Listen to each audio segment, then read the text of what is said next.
Alors l'espace des luttes, il faut savoir que depuis déjà 2 ans, depuis la campagne présidentielle, donc depuis janvier-février 2016, il y a déjà un espace qui existait, des luttes, que je représentais. Je suis secrétaire national du Parti de gauche et donc dans le cadre de cette fonction, en effet, je m'occupe des luttes sociales, du suivi des luttes sociales. Et donc depuis déjà quelques années, je coordonnais, ou j'essaie tout du moins sur le territoire, de coordonner le soutien des luttes. Donc on avait des référents et ainsi de suite. Comme maintenant, on a de plus en plus d'insoumis, qui ne sont pas au Parti de gauche, qui ne sont pas forcément syndiqués ou syndicalistes, voilà, et qui pourtant ont envie de donner un coup de main, notre carte de soutien s'est agrandie. Ça ne se résume pas à un parti, mais maintenant la France Insoumise, ça va bien au-delà. Et donc il était temps qu'on essaie de fédérer un petit peu toutes ces forces.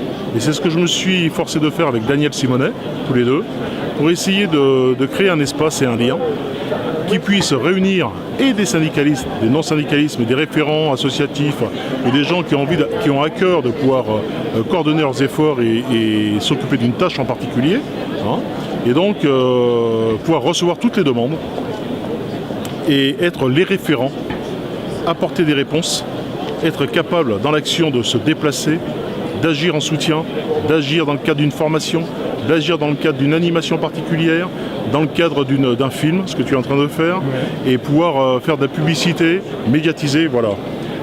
Okay. Tout ça.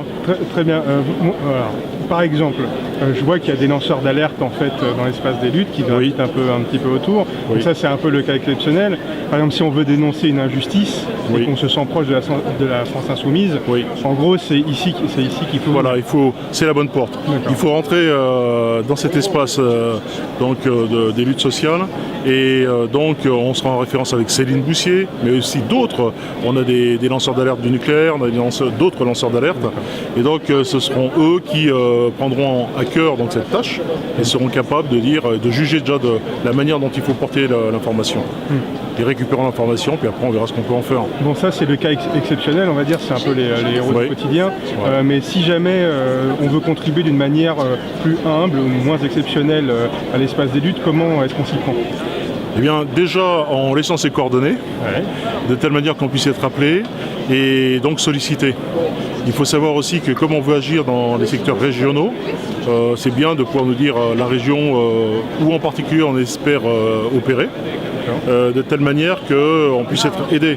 Quand on va dans une région, c'est toujours très intéressant d'avoir des adresses, des mails et des personnes qui puissent coordonner nos efforts. Donc si je te comprends bien, c'est une sorte de mise en réseau de toutes les bonnes volontés en fait. Voilà, une mise en réseau de toutes les bonnes volontés et aidé en cela par un projet politique, l'avenir en commun, la France Insoumise. Donc on a toujours cette finalité d'une solution écologique et d'une transformation égale, qui soit une richesse partagée et des entreprises, une réindustrialisation et comment. Donc puisqu'on parle d'industrie et d'entreprise, donc on s'adresse aussi à ces secteurs-là. Très bien. Et une petite touche, comment est-ce que tu trouves que ça se passe cette convention ? Bon, elle se passe très très bien en ce sens que ça reste une convention. Il y a des syndicalistes ici qui espéraient voir un congrès avec, comme on le dit dans ces cas-là, des têtes à plumes qui arrivent, donc des chefs à chaque secteur. C'est pas du tout ça. C'est vraiment une envie de se remémorer un petit peu la campagne telle qu'elle était et une organisation. L'organisation, c'est une volonté de chacun de la faire vivre. Il y a l'organisation sociale, l'organisation politique, l'organisation écologique. Et donc toutes les organisations qui sont ici présentes vont essayer d'expliquer les moyens qu'elles vont se donner pour pouvoir faire vivre la France Insoumise et donner cet essor qu'on attend auprès du peuple. On lâche rien. On lâche rien et surtout ça ne fait que commencer.